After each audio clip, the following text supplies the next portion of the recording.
Guys, আজকে আমরা coffee খাবো। আছে না ওই যে একটা ফোমের যে একটা ভাব, সেটাই আসে না। তো আজকে আমরা অনলাইন থেকে দারাজ থেকে একটা বিটার নিয়ে আসছি শুধুমাত্র কফি খাওয়ার জন্য। অবশ্য পরে বাসার লোকজন এটা দিয়ে পরে পুডিং টুডি বানাতে পারবে।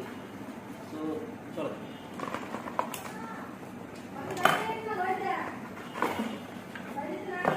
এ হচ্ছে হ্যান্ড বিটার।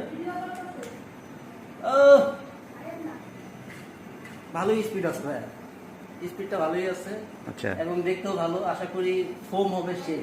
চলেন তাহলে ফোম করি, দেখাই আপনাদের কীরকম ফোম হয়।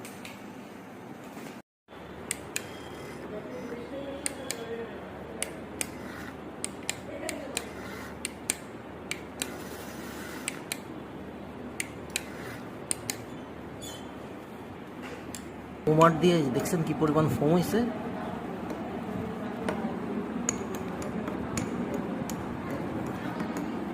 সেই সাথে